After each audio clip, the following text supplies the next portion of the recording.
Tension is high, as if a war was about to start. But will it be rejected? You know what? Let's jet into this story.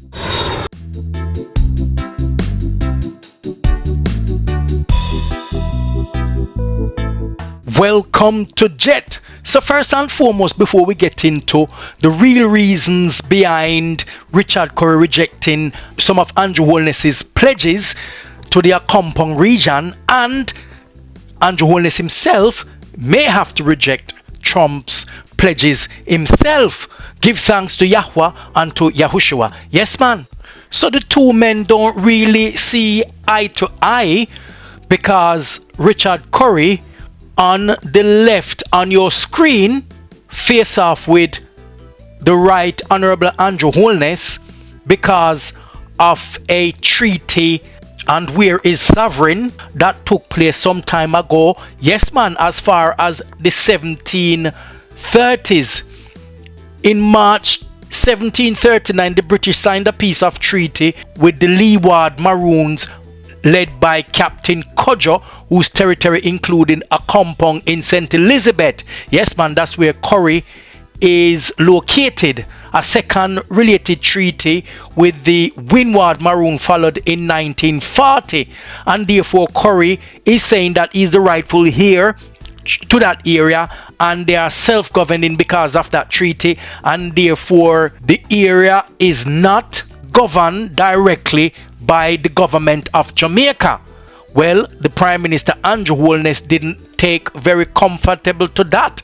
The tension started between 2002, and Andrew Holness reportedly said that not 1 inch of Jamaica will come under any other sovereignty authority, and therefore the two have not really seen eye to eye because of that tension. No, they've met recently. This morning that will be visited by the Prime Minister Andrew Holnes. So we are standing here at the primary school gathering ourselves to discuss matters of importance as it relates to community development and recovery after the hurricane which just passed. So the Full Maroon Council as well as Office of the Chief has already been corroborating a lot of this data, and we intend to work in a collaborative way to bring the necessary assistance that is needed to those who are critically in need of that assistance. So you can see that Chief Currie was looking forward to the Prime Minister, and he was looking forward to some aid as well, because he said that he's looking to work collaboratively.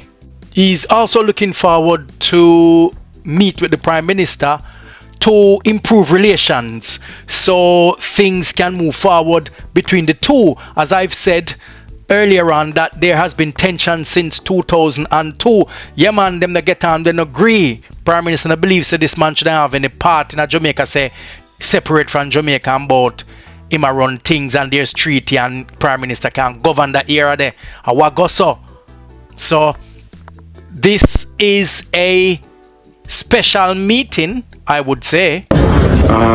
We continue to await his arrival, and also the Minister of Culture, Babsy Grange.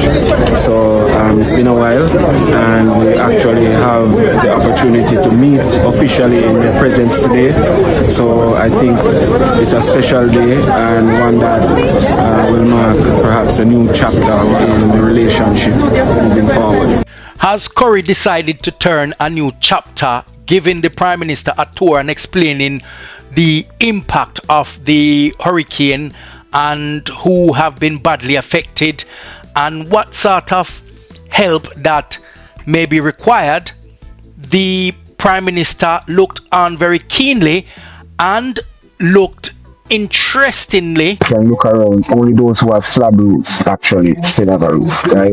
And those who you see have roof have done some patchwork in the short term, right? But the majority of homes that have roofs have lost their roof. What about businesses, shops? Yeah, shops have been severely those are down as well. Correct, yeah. So while Chief Currie continued to explain to the Prime Minister that the damage was so severe and the impact it had on the shops and local residents, the Prime Minister continued to ask very probing questions to show his interest, as if he wanted to learn more about the extent of the damage. This got almost full force of the damage. The wall of the hurricane actually passed over Humboldt, right? Yes. So, there's always this mystic that I don't want to hear, and I don't want to dispel that right now. But here comes the test of the relationship.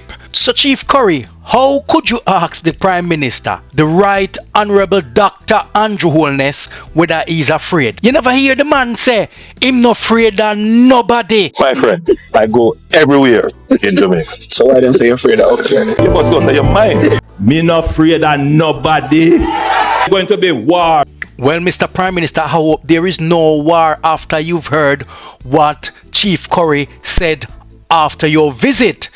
And he is willing to turn a new page on the relationship. But at one point it looks as if there was going to be war. Yes, man, in Jamaican terms, when little fight about to happen with the Prime Minister's security. Yes, that's the police themselves and Chief Currie's security officers as well, who wanted to get close to him, but the police officers refused to let them through and refused to let them stand by the chief's side, and therefore a little bit of tension was about to brew. Talking about improving relationships, well, I'm positive about this moving forward. The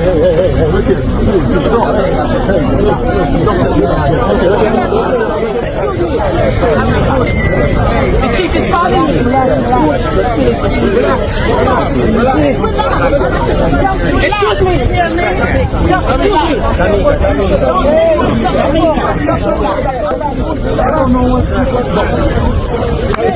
Hey!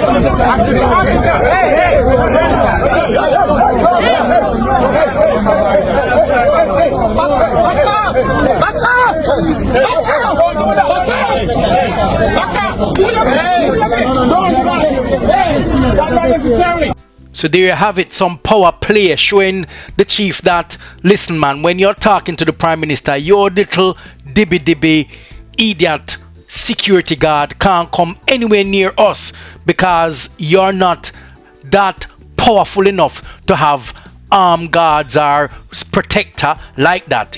Them stay aside. We have the power and the resources to keep you away. But you can see they were desperately trying to come in, and the guy was saying, the chief is calling me, but the officers would not let them in. So after it appears as if the Prime Minister and the chief had reached a deal on the recovery assistance around the 30th of November, including the military, to which it now turns out that the chief is not happy to have soldiers operating in the area. Delivery of a Starlink, to which the Prime Minister brought, which some are actually criticizing, and the chief already said to the Prime Minister, yes, we've had a lot of Starlinks, other donations have been made, and one generator, it has been reported, and I believe that the chief has generators as well. The chief respectfully and dignifiably rejected some of the Prime Minister's offers. Perhaps I should say the military aspect of it. The military presence in the area is not required and is nicely and respectfully rejected by the chief. Ashe. Honorable Prime Minister, Dr.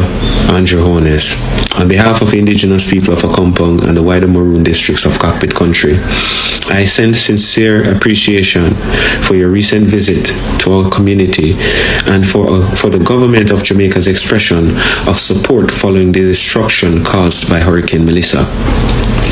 Your presence, accompanied by the several ministers of government, marked the first official visit of your administration to Akompong since my election in 2021, and it was warmly welcomed by our people. We remain grateful for the humanitarian gesture extended to the Akompong people and for your willingness to mobilize resources, particularly those of the JDF military, to assist with the recovery efforts. We also acknowledge your reference on international partners including Ethiopia, Ghana, and Rwanda, who have expressed readiness to assist in the island's rebuilding efforts.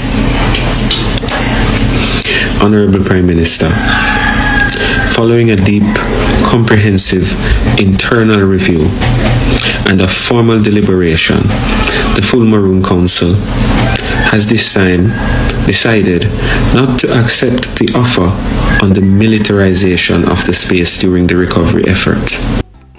Thank you, Prime Minister, but no thank you on the military. And I said this with the utmost respect. And guess what, Prime Minister? We have people overseas and locally are giving things too. So we don't really need your stuff them. Well, we need them actually, but we don't need the military. Pan with base. And that's everything there. That's the message. The full Maroon Council instead has resolved to continue with the response, utilizing civilian resources from our joining communities and our partners, both locally and internationally, who have offered to the community their assistance in the recovery efforts. Instead, the Council would like to thank you for the offer on materials and would accept the offer on those materials and equipment necessary to assist in those recovery efforts. So, Mr. Prime Minister, the Right Honorable Dr. Andrew Holnes, your army for Jamaica, except the cockpit country and the Maroon area, don't have compound there, so no needed and is therefore rejected. Yes, man, but on a different story, Mr. Prime Minister, you may have to reject Donald Trump's proposal too, because what is brewing in the Caribbean Sea and in Latin America seems to suggest that you're actually in the firing line in terms of logistics and location, that some overseas entity may want your help. I hope not. I hope it doesn't get to that stage, but you may have to reject Mr. Trump. During our meeting, we addressed several critical areas of cooperation. Security, one major area. We reaffirmed our commitment to enhancing cooperation in combating transnational crime. I wonder which transnational crimes the Prime Minister was talking about in May of this year when Marco Rubio visited Jamaica. So, as we mentioned there, the US has been rapidly increasing its military presence in the Caribbean. Let's take a closer look at that, because since August, more than 15,000 American soldiers and fighter jets have been deployed near Venezuela. A Navy destroyer carrying guided missiles, helicopters and Marines has also arrived in Trinidad and Tobago near Venezuela's. What? Trinidad and Tobago? Then if Trinidad and Tobago's waters are being used, or perhaps their land, then who's to say that Jamaica may not be part of the strategic partnership in fighting criminals and activities in the area, the so-called drug trade, or some would say the so-called oil grab? Despite a build-up of US naval forces in the region that Washington says is part of what it describes as its war on drugs. The US has bombed more than a dozen boats off the Venezuelan coast since September, and more recently in the Eastern Pacific. Washington says the vessels were targeted because they were transporting drugs. More than 70 people have been killed. Is Jamaica placed at a strategic point, perhaps for America to launch from Jamaica our logistics in terms of refueling and so on? I mean, no one is mentioning this that much. So we must take that into consideration and to see if there is a conflict, whether Jamaica will be dragged into it because of some agreement or because of its location.